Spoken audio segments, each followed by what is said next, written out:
Okay, let's get started. Welcome, everyone. If you're watching live or if you're watching the replay, welcome to this training all on overcoming sugar addiction.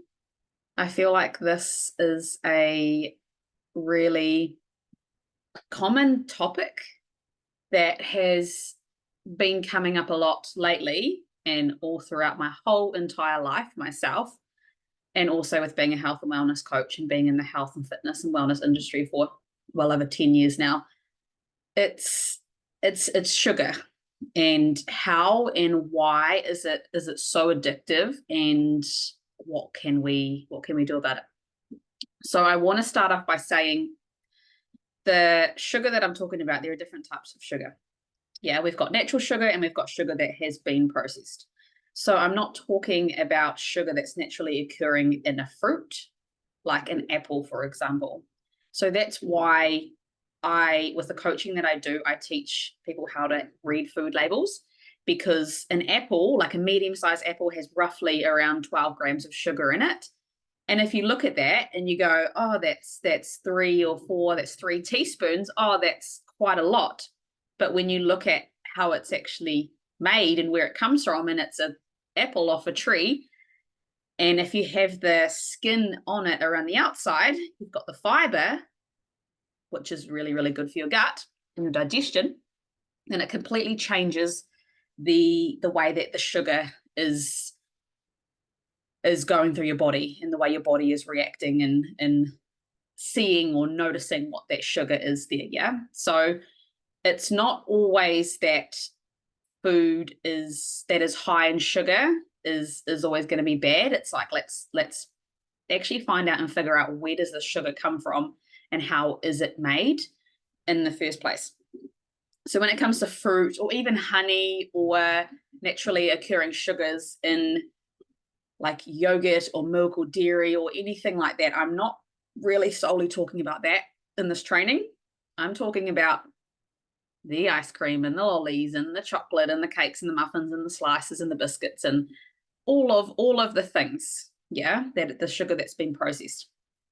And also the angle that I want to come at tonight when it comes to talking about processed sugar is, I'm not here to go through and say processed sugar is bad and this is what it causes.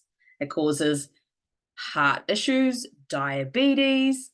Like I could go on and say all of the illnesses and diseases and sicknesses that having too much processed sugar can cause.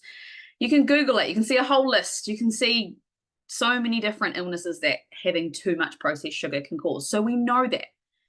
But I'm not here to come on and say, okay, this is what it causes. Don't eat it ever again. You're wrong if you do, because otherwise it's almost like saying, well, alcohol is bad, don't drink. Don't smoke, it's bad, don't do it. Don't take drugs, or don't gamble, or excessive amounts of social media or pornography or whatever the other addictions are. Don't do it. The more that you hear, don't do it, it's bad and it's wrong, and yes, here's the research, we know that it causes this and that, it doesn't actually stop us from consuming it or having that desire of wanting to consume it. So that's why I want to come more from an angle of, let's have a look at processed sugar and see, why is it that we have a desire for it? Why is it that we are craving it so much? Why is it so addictive? And why does it give us that hit of dopamine, that feel good pleasure hormone that just rushes through our body and makes us feel really good, and then later on it kind of just dips and makes us feel a bit flat again? Why does sugar do that, as opposed to if you were to have like an avocado or even an apple, it may not do that? And so what I'm going to do now, or what I'm going to ask you first of all, now my internet is a little bit slow, I apologize if anything kind of cuts out here. No, I think my video is all good. I was just lagging a little bit. So what I want you to do now, if you're watching this on Zoom or if you're watching it on Facebook Live in the Facebook group, we'll have a look at that as well.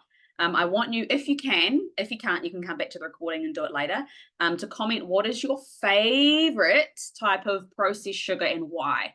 So is it lollies? Is it ice cream? Is it caramel milk chocolate?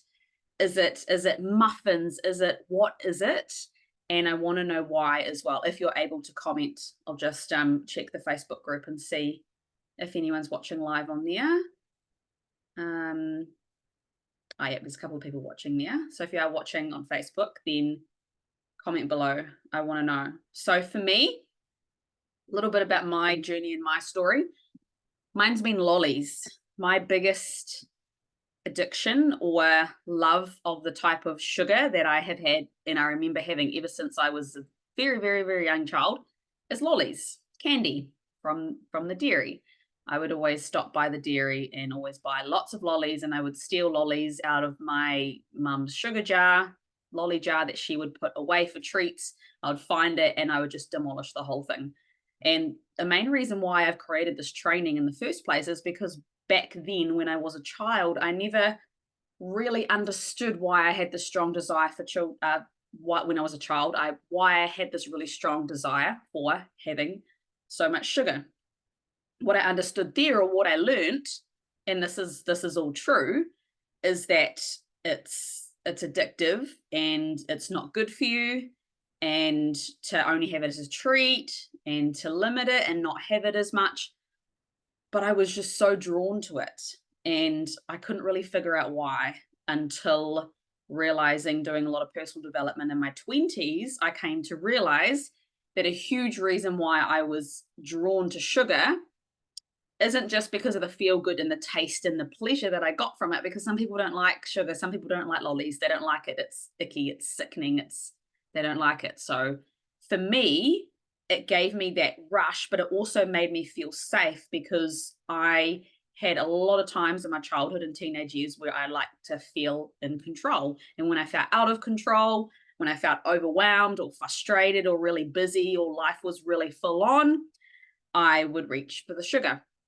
I also had an emotionally reactive parent as well. So whenever I had to tiptoe around emotions and be really, really careful of what I'm saying, and sometimes I could express myself and be really happy and be okay, and other times I had to be really, really careful and kind of just slowly walk around and go back into my room and wait until everything was all calm again. That's when I really started to feel and to crave sugar, because I was feeling so uncertain and I was feeling scared and worried and really fearful.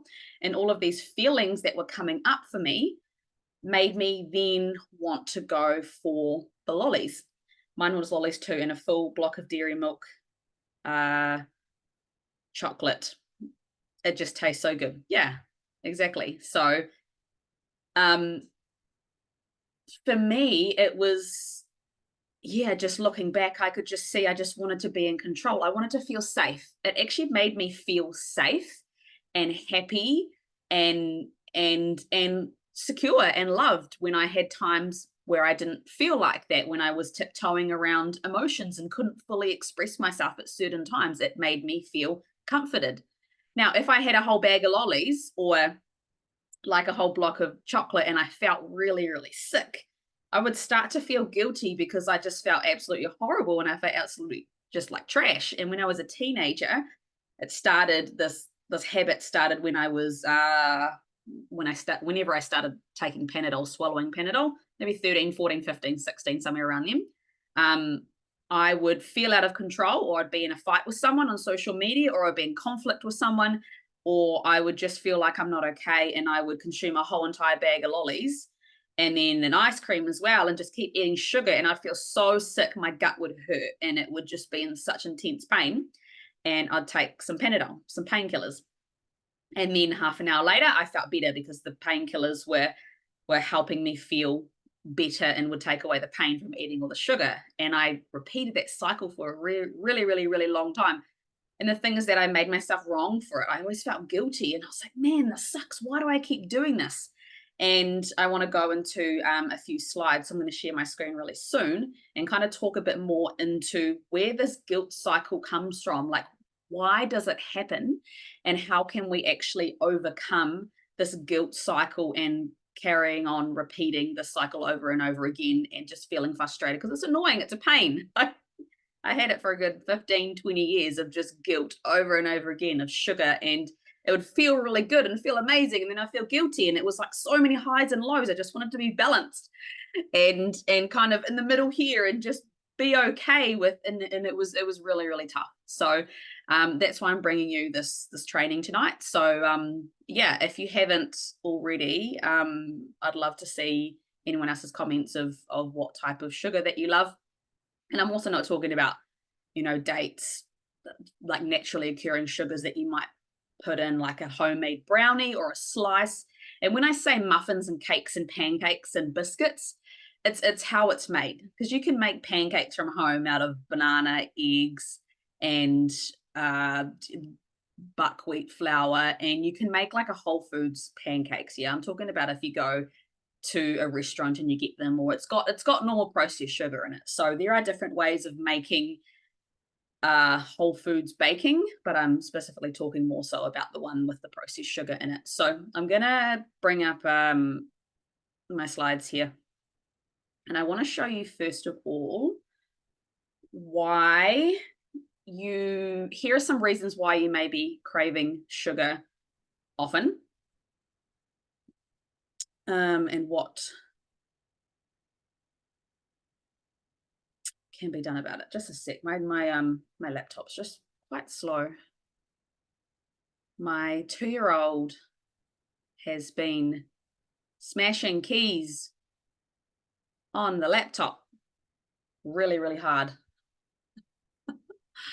And now it's really slow. So I will share my screen. It's just going to take a bit to come up.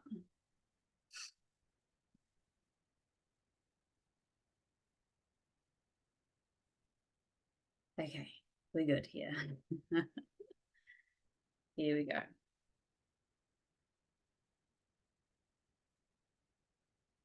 Now, if this is quite slow, but hopefully it comes up okay on the recording. Okay, why you may be craving sugar often.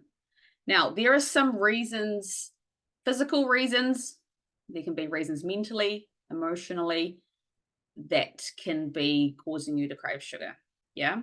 So the first one I've put in here is nutrient deficiencies. You may be deficient in a certain nutrient. Magnesium is quite a common one that you might be deficient in. Our soils have depleted in magnesium over the years, so we don't have as much magnesium-rich foods. And when foods are rich in magnesium, it can be quite a lower dose compared to what our grandparents had back in their day. So that's why having magnesium-rich foods can be really, really good. That's like even dark chocolate, cocoa. Cocoa is delicious, and well, it's quite bitter, but if you have dark chocolate, that can be a good way of getting magnesium in it, as long as it's not, you know, like white or milk chocolate. You know, the closer you get to 100% of the dark chocolate, the more nutrient dense it's going to be for you and the more healthy it's going to be for you. So you may be deficient in a nutrient. How to find out if you are deficient in a nutrient? You can get tests done. You can go to your doctor and get tests done, but the thing with that, when you go to your regular GP, is that they can compare you against the rest of the population, and the most of the population in today's society are quite sick, and it can come up as you're fine. Your tests are fine, your results are fine, you have no deficiencies, but yet you can still be having huge cravings, huge desires of sugar and feeling, and you can have fatigue, and you can have skin flare-ups, and you can have bloating, and you can have digestive issues, and you can have tummy pains and all sorts of other gut issues that can come up as well. That's why it's not always accurate when you do get tests done from your doctor, and because some of the times they say you're fine, there's nothing wrong with you, and you know that there's something else that's going on. So that's why if you look for like a functional medicine doctor or a holistic practitioner or a naturopath or someone who's going to actually look at those numbers and look at it from a holistic point of view and say, actually, you may be normal at the normal level compared to everyone else, but actually there's still some improvements we can make here and here and here and there and there and there. And then you can actually get some proper help and advice from someone rather than just being told, oh, your results are all normal, you're fine, on your way, here's some medication, and you know that you still have symptoms coming up and you know that things are not actually okay. Also with those, they only come up physically, so what's present physically in your tests. And as we know, we are much more than a physical being. We are mind, body, and soul, and there's so much more going on in our being compared to just physically. Yeah, so nutrient deficiencies. Magnesium can be, add more magnesium-rich foods. You can just Google magnesium-rich foods and they'll come up. Or you can take a supplement, but make sure to take a quality supplement as well.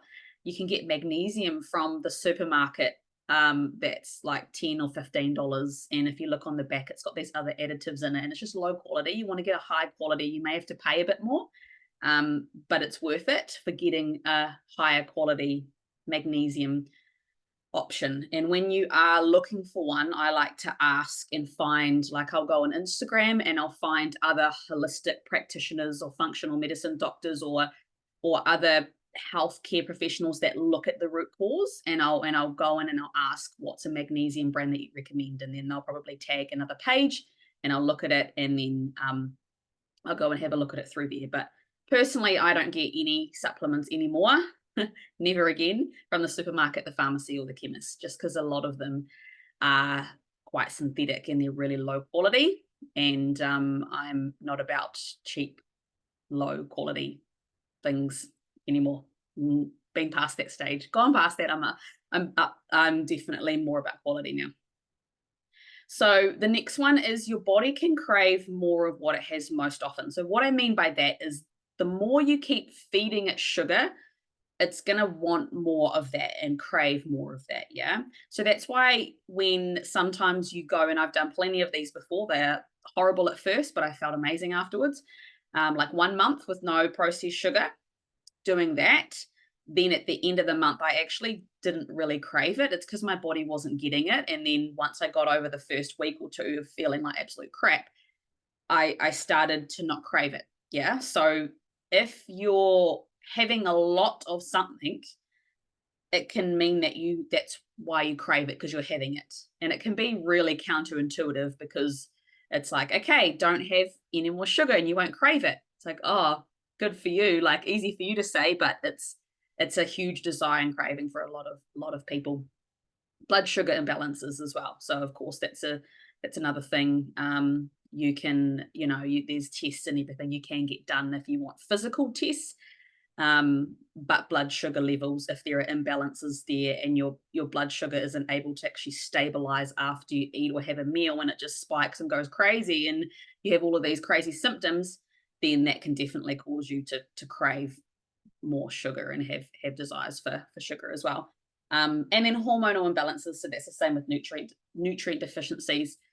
Hormones, you can sometimes feel if you have an imbalance in hormones, you can feel it and you can know, and your symptoms can be a bit of a sign of what's going on, but also you can get hormonal tests done as well, which I'd recommend finding someone who will look at these, actually take the time to look at them properly and not just say, oh, they're normal, they're all good, there's nothing you can do. You want someone to find a practitioner, someone who's really, really good at giving you proper good advice and not leaving you just with some pills and then saying, see you later, come back another time when you're not feeling good. You want to find someone who's really, really good at what they do, and they make you feel that when you leave, you're like, oh, okay, yes, I actually got something out of that, rather than just left on my own just to figure things out. Why you may be craving sugar often, it's addictive. I mean, obviously it's addictive. It's like a drug.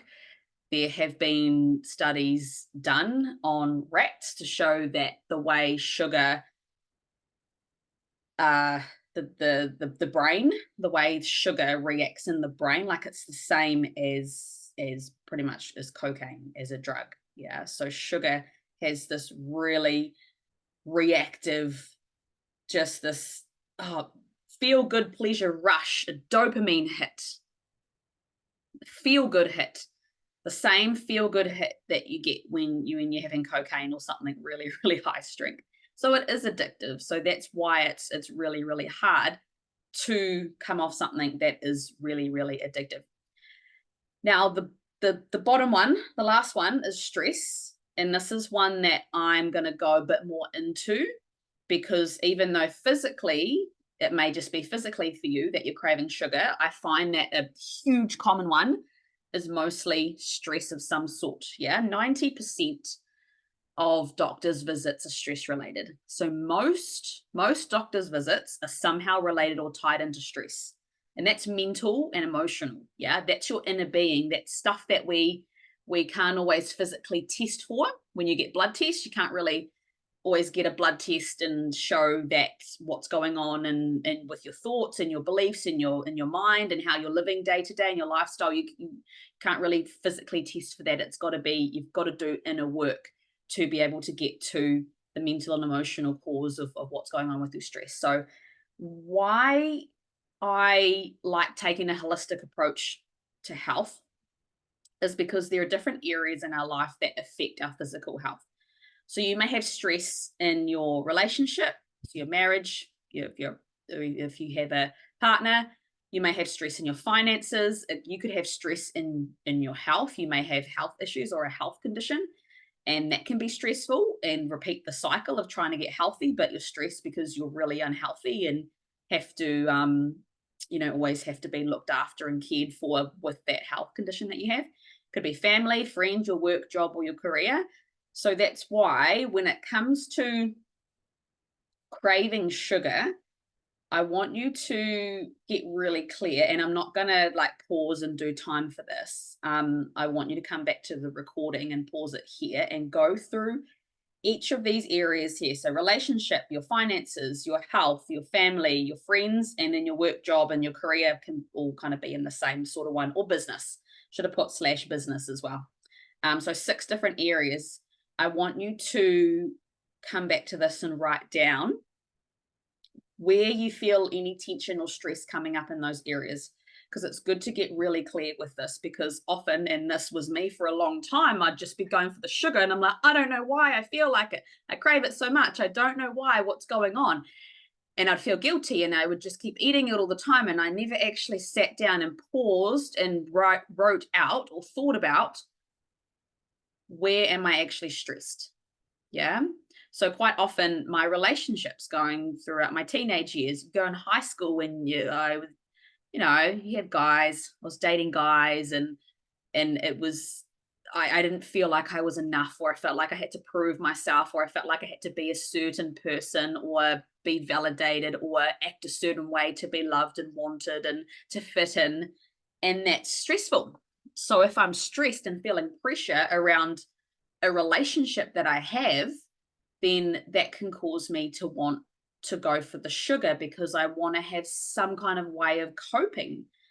Yeah, it's like when things aren't going well in life, or when you're feeling tension or resistance or highly stressed or you're emotionally reactive, it's good to get clear of, what do you do with that? What is your way of coping? What is your coping mechanism when someone comments on your photo on social media and tells you you're no good, or someone messages you, or a family member messages you and says that you need to stop causing drama, or you need to stop doing this and doing that, or you're too much this, or you're too that, or you need to be more, or you need to be less. When that happens and you're taking it really personally, what do you do with that? What do you go for? Because if it's not sugar, it might be, it could be TV, it could be scrolling, it could be the alcohol, it could be the smoking, it could be other addictions, right? Gambling. What do you do when things are not going well? Do you get really aggressive, or do you attack, or do you yell, or do you throw things around the room, or what is it that you do? I definitely used to be very aggressive, and I would attack the person and the being, and I would make fun of them and try and pick out points, pick out flaws of that person. That was a huge thing I used to do in my teenage years and in my early 20s, is that if someone said something to me that triggered me and made me feel like I was wrong, I would then go back to them and find something about them. You know, you're ugly, you're weird looking, you have a weird head, nose, whatever. Like I would pick something out of them and then I would put it back on them again, because then it would make me feel like I've won and I would feel better. Yeah. And then of course that was just a reflection of my own insecurities myself, of why I would do that. But I did that for quite a while, and it was a long process of personal development and a lot of inner work to no longer need to do that and point that out in people when I get triggered or I feel like a wound is coming up that hasn't been dealt with. Yeah. So relationship stress is huge. Also finances. Oh my goodness. Like whenever you turn on the news or you see inflation, or there's a recession or cost of living going up, and you don't have enough money and there's never enough, and all rich people are greedy, and rich people are evil, and money is bad. And when you hear all of those things about finances, but you need money to pay your bills and to live, the stress of that can cause you to want to crave sugar and want to go for sugar, because that can be what is giving you that payoff. There's a payoff that you're getting somewhere or somehow with this. Yeah. And so money can be a really, really big thing. Like for me, I would always stop by at the dairy and get an ice cream and get some lollies, and I would buy takeaways, or I would buy lots of different junk food, and then I'd say, oh, healthy food's so expensive, I can't afford it. Or high quality supplements or vitamins, why are they so expensive? But yet I was spending money on junk food. That's because it's the payoff that I was getting. I didn't get an immediate payoff of eating the healthy food or having the high quality foods or investing into the things that are going to make a huge difference. It wasn't an immediate thing. So I'd say I couldn't afford it. Whereas the junk food, I'd say, yep, I've got time, I've got money, I've got effort, I've got energy for that, because I know I'm going to get a quick hit and an instant gratification. So that's why delayed gratification can be really, really important to have as well. And not a lot of people have this, because it's like we want it quick, we want it fast. Yeah, we want everything to all fall into place right now, and we don't want to put in the work that's going to require it to make it happen, and we want it now. And so having delayed gratification is basically how you can heal your body, how you can heal your relationship with money, how you can heal your marriage, how it's having delayed gratification and knowing that it's going to be short-term pain for long-term gain. Yeah. And so health is another one here. So if you are somebody who has stress around your health, if you have symptoms coming up, or you already have heart disease, or you have diabetes, or you have asthma, or you have chronic hay fever like I used to have, or chronic period pains like I used to have, that can be very stressful, having that go on and having to deal with that. Yeah. And also family, if you have stress with family or friends, and you take things personally, which I used to. You take things as a personal attack when somebody says something to you, and all of a sudden you take it really personally. That can be stressful, and that can cause you to want to reach for the sugar so that you can feel better again, and so you can feel comforted. Also, your work, your job, your career, or your business. Sitting in traffic for an hour or half an hour a day in the morning may cause you stress, because you feel anxious that you're going to be late and you're going to get in trouble, and your boss is going to tell you off, and then you're going to end up losing your job, and you're going to have no money, and then you're not going to be able to, and then all of these things go through your head, and you overthink, and then let me have the sugar, now I feel better. Yeah. So an example of this that recently happened was on Monday, a few days ago. I've been looking at preschools, kindies for my 2-year-old, and I went to one, and it just didn't feel right. The atmosphere didn't feel right, and just the teachers, something didn't feel right. And so I left the place quite quickly. My daughter was playing, and I left the place. I went and stopped at the dairy afterwards, just complete. It's almost like I went unconscious. I was unaware of this at the time. I was like, whoa, what happened? I just totally, it's like I blacked out. And I went and stopped at the dairy, and I went and got some lollies and an ice cream, and I was eating it. And then I was driving to the next preschool to have a look at that one, and that one felt so much better. I was like, this atmosphere is amazing. I love this environment here. And I felt really good. And I still had some lollies left over, but I didn't feel like going for them. And when I got home, I really sat with it and was like, wow, I actually used sugar as a way to cope of being in an environment that didn't feel right for me. But the thing is that I'm aware of it now. I was so aware of it. Not at the time, later on. Later on, I became aware of it. And then there was no guilt anymore because I was bringing it to my awareness. And I thought, wow, I wonder why that happened. And so for you, it may be that when you feel really good, maybe you go for sugar. But for me, it's when I feel unsafe or when I feel like something's not right, I get a bit like, a little hit of sugar will make me feel better. Yeah. But when I'm in an environment or a space or around people or I see content, I'm like, this is so motivating. I don't want it. So those are like my triggers for me. So it'll be really good for you to get clear on what your own triggers are.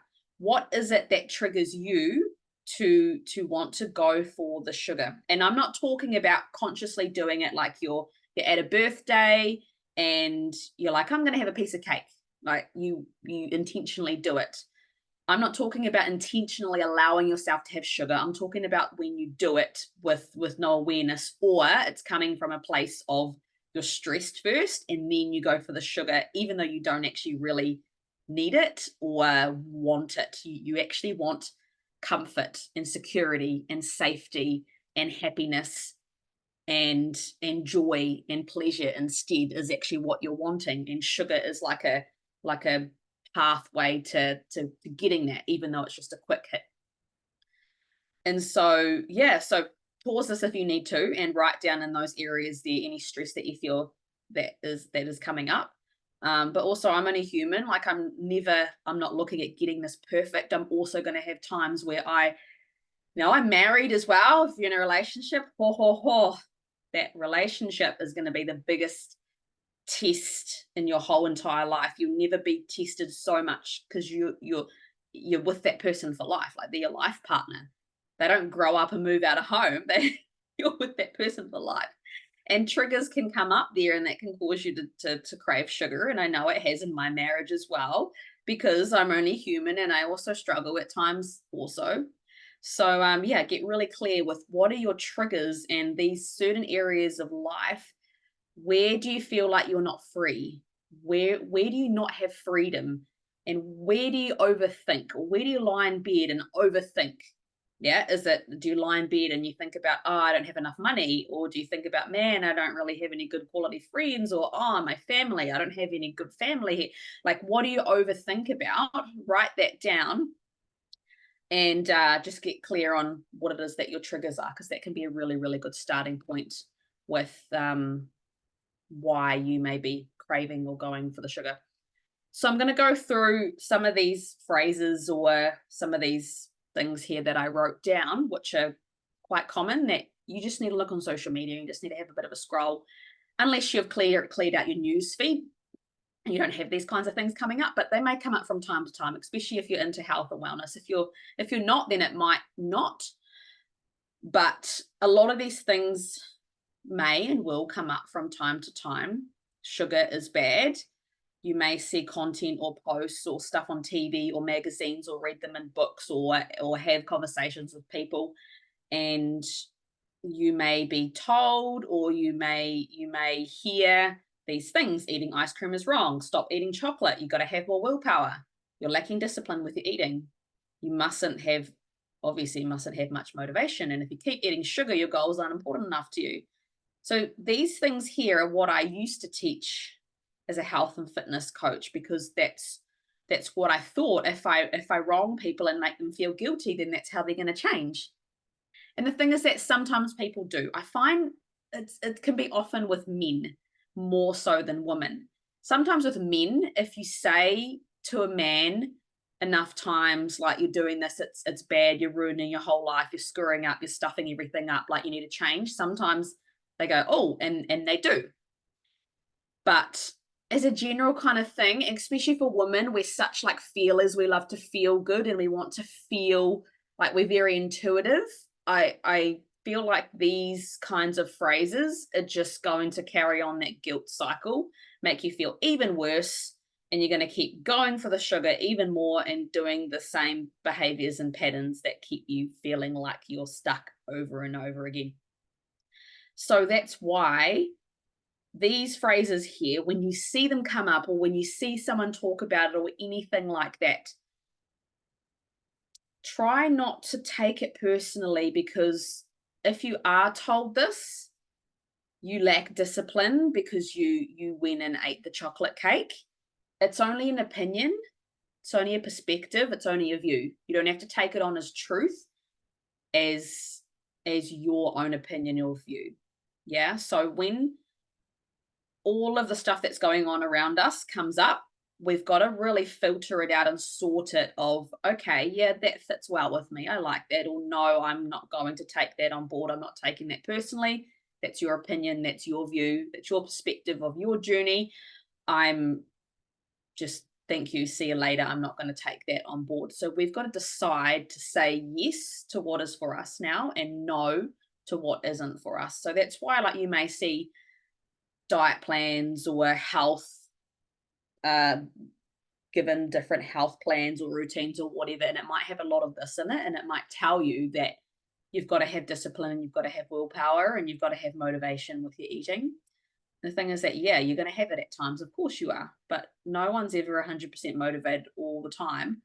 It's when it becomes a habit or a lifestyle, then you don't need to require motivation. But at first, it's really, really hard to just rely solely on motivation alone, because it comes and goes and motivation isn't reliable. Yeah.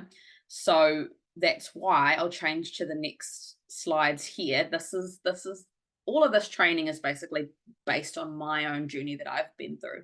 So you can choose to take on whatever parts of it resonate with you and whatever parts don't. But for me, when it comes to speaking words over my life about sugar, or the way that I eat and the way I talk to myself and my self-talk and my beliefs, I had to completely shift them and change them to stop being in this guilt cycle and carrying on and continuing always grabbing the sugar and feeling bad about it, and then taking the painkillers and then ruining my gut from taking all of the painkillers. So I've started really thinking about this and really just thinking and teaching more so on, well, you're only human if you crave and desire sugar at times. And this isn't to make it right. This isn't to say you eating sugar all the time or you going for the block of chocolate, like, keep going, do it. We're not encouraging that, because we know it's a shitty habit to have. It sucks. Okay. I had it for a very, very long time and still can have it at times too. It sucks. We're not encouraging it at all, but we also just want to make it that you're human if you crave or desire something that makes you feel really good. Yeah, you're only human. Sugar can also be used to connect with others. So when you're going out for dinner or a birthday or an event or a wedding or a engagement party or a funeral, there's going to be probably some type of sugar there, and sugar in your coffee and your drinks and your teas, the colored drinks and alcohol, even in mocktails and everything, sugar can be added to it as well. And it can be used to connect with other people, and it can make you feel disconnected from others if you say no at times. So I can understand why people may choose to consume it, because they want to feel connected. We as humans, we just want to feel like we are enough or loved, or we're okay just the way that we are. And sometimes we may say yes to consuming food that we don't really want or need, so that we can fit in. And I just want to say that that's only a human response that we have adapted to over time. It's a survival response. Yeah, you know, the saying, villages, like, it takes a village to raise a child, and, you know, our ancestors in the hunter-gatherer days, basically we've all adapted from generations over the years, from our hunter-gatherers days and everything, from that. If you're not part of the pack, if you're not part of the village, you're out in the wilderness on your own, left to die. You've got to figure things out on your own. That's going to be really hard. You're probably going to die. You're not going to really survive. So because we've adapted to this over time, we want to feel connected to others, even though it may be scary or may have been hurt by others. We really all deeply desire connection with people and relationships that make us feel safe and loved and wanted and validated and secure. So sugar can connect us with those relationships and make us feel like we are validated and that we are okay the way that we are. So if you feel like at times like, man, why do I keep going to events and then eating the cake? It's maybe because you're feeling good, you're connecting with other people when you're talking with other people and you're having a good time, and maybe you're using the sugar to connect with others and you're having a good time. Okay, maybe that's what it is. Sugar isn't just everyone reaches for it when they're sad, or ever, like, there can be different emotions that people can reach for it. Yeah, people can reach for sugar when they're feeling happy, for a celebration, when they've got a promotion, when they've won some money. People can use it in a way to celebrate, and people can also use it in a way when they're feeling depressed or sad. It's not always a one size fits all approach. It's more so get really, really clear with what do you use it for and when and why. Who, what, when, where, why, how. You can go through all of those different ones if you really want to. So you can choose to say yes or no to sugar when offered. So I really like this one here because I feel like, well, for myself, I often would say, I had to. Linda brought some baking to work and had it in the office. And I didn't want to make her feel bad and say no, because Linda put her heart and soul into baking these special cookies.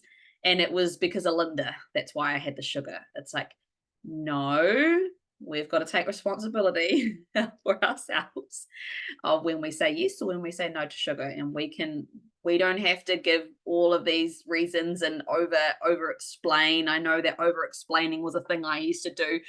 I don't want the sugar. Oh, because I'm doing this thing at the moment. I'm doing this diet and I really don't want to eat lots of sugar, and I want to, and then you go blah, blah, blah, talk for 2 minutes and everyone's like, well, okay. Maybe you just need to say, nah, not for me. Nah, I don't actually feel like it right now. Or yes, I'll have a piece. I will have a piece. Maybe just allowing yourself to say yes if you really want to. But taking responsibility and ownership is a really good thing to do that, and to not blame other people. Wow, it was my mum's fault in childhood. She fed me sugar, and it's like, yeah, well, when we were a child, we didn't really have much choice, but we're adults now and we all have choices. We all have decisions we can make, and we can take ownership and responsibility of ourselves when it does come to this sort of thing. And we can say yes or no to sugar. And I don't believe it's right or wrong. It's more so you've got to decide whether you want it or whether you don't want it at the time, and how you're going to feel after you consume it, or how much do you need to have before that's your limit and you start feeling a bit like, yep, this is enough, and then stop there. And then this last one here, I've really learned a lot about, and I teach a lot about with my coaching, is coming from a place of empathy and curiosity over guilt, fear, and shame. Because when you have eaten the bag of lollies and you feel guilty for it and you feel just totally ashamed, that doesn't really help you understand why you did it in the first place. So that's why it's good to go back and think and get curious and just go, why did I eat that whole bag of candy? Why did I do that? Or why did I eat the whole packet of 9 Tim Tams? Because there are 9 Tim Tams in a packet. How do I know that? Yes, of course. Plenty of times I've eaten a whole packet of Tim Tams, 9 Tim Tams. Plenty of times in my life I've done that. Why did I eat the whole packet of Tim Tams? Why? Just kind of asking yourself and coming from a place of empathy rather than shaming yourself. Because when you can actually figure out why you did it and what was going on before you ate the packet of Tim Tams and how you were feeling, this is why when we're so rushed and busy and stressed and have these chaotic lives, it can actually feel like, I don't know how I'm feeling. I don't know what's going on. It's because you've got to actually take time to sit down and breathe and process it. Yeah, go and sit out in nature if you need to, with no distractions or anything. Find time, make it work. If you have little ones, figure it out. just look for ways to make it work so that you can have that alone time to really reflect and journal and think about, why do I keep doing this pattern, all this behavior? Where has it come up from? Where in my childhood did this first start? Did I see mum or dad also doing this pattern or behavior? Maybe not the exact same thing, but they had the same pattern that they were doing. Is that where I've got it from? And how can I release it and leave it there in my childhood and say, this is where it stops here? Like, this is where the cycle stops here. Yeah, because you'll continue the cycle on to your kids. Yeah, it'll carry on, whether sometimes we're aware of it and sometimes we're not.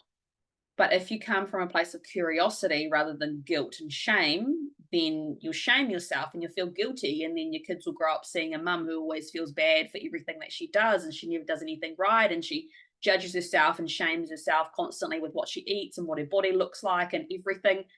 And then kids pick that up, they mirror that, and they end up picking that behavior up as well, whether we want them to or not.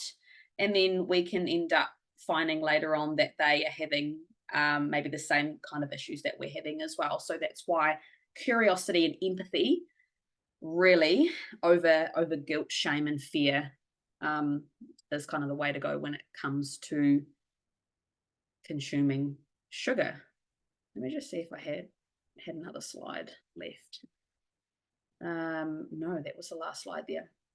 So if you have any questions or comments or feedback or anything you want to put into the chat now, we can go over it, we can talk about it, or I can go back and have a look at it later on this recording. But let me know how this training, how it felt for you. And if anything came up, I'm just going to go back to the Facebook group again and see if there's any comments or questions or anything there. But let me know if this resonated with you, or if any of this landed, or how this has all been for you, because I quite like to take a very intuitive and a holistic approach to this work, because yeah, there's just so much, just use willpower. Oh, great. Why didn't I think of that? It's almost like, you know, when you struggle with anxiety and then someone says, oh, just don't be anxious. Oh, just don't be depressed when you have depression. Ah, thank you. Why didn't I think of that? Man, you just solved and cured all of my problems. It's not as simple as that. So I sometimes feel like that's the kind of approach people can take. And I would take when I was coaching clients years ago, because I didn't know how to help people overcome this stuff. I was like, just stop eating it. I just don't eat it. And sometimes it can be that simple. Sometimes that's all you need, and then it works. But for a lot of us, it's not as simple as just don't do it. It's like putting the red button there and saying, don't push the red button. Think about, you put a red button in front of a child, the same with an adult. What are you focusing on? You're focusing on that red button that's right there that you're not allowed to push. Yeah, do not push this red button. You're looking at it, you're focusing on it, and you're just thinking about it. Do not push the red button. Do not push it. Whereas if it's just not there, you're not focusing on it. So yeah, I'd love to hear some feedback of how this felt for you guys, and if you are wanting any coaching, or let me just come back to my normal screen again. Here I am. If you are wanting any coaching or support or anything with this, I do offer coaching, one-on-one group coaching. There are a lot of different options that I can offer you there. I also have quality whole food quality supplements as well. So fruit and veggie and berry capsules. Juice Plus is the range that I recommend as well. And also plant-based shakes as well. And there are omegas and fruit and veggie kids gummies. I do have those as well. And some people love to just have the supplements and are a customer, and some people want the coaching and the calls and the trainings and everything that we have as well to go a bit deeper on this sort of stuff. So if you're wanting any support or mentoring or anything like that, then do feel free to reach out to me.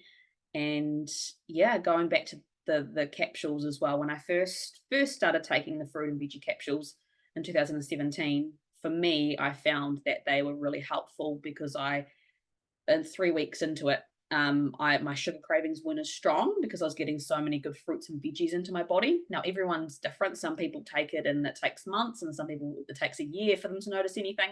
But it's up to the person, different products work differently in people's bodies. But for me, that's what I found, and that's what I experienced, is that helped with my sugar cravings. There is the fruit, veggie, and berry capsules. And then that was like one piece of the puzzle, because I never say take a supplement and everything's all, you never have to do anything else in your life ever again. I say supplements are one piece of the puzzle. And then it was the inner work, it was the stress work, it was the emotional and mental work, and going back to my childhood and figuring out where did it start from, where did it all stem from, and how I can move through it. And yeah, so if you are wanting any more information about the capsules or any of the supplements, the range that I do take and have been taking for 7 years almost now, then do flick me a message and let me know. I have a baby due soon, so the range that I do take, I've taken all through pregnancy, all through breastfeeding with my daughter as well, and kids can have this range as well. It's amazing for kids, so that's what I like about it. It's not there are no warnings for pregnancy or warnings for kids or unsafe. I just love that I can still keep continuing to take it throughout my growth of my baby and breastfeeding as well. So yeah, let me know if you would like any more information about that. But otherwise, I hope this was helpful. I hope you got something out of this training here. And feel free to comment on this video, or reach out to me or message me if you have any questions or comments or feedback or anything that you would like to add about this training. Have an awesome rest of your evening, everybody. And yeah, I will chat to you soon. Bye.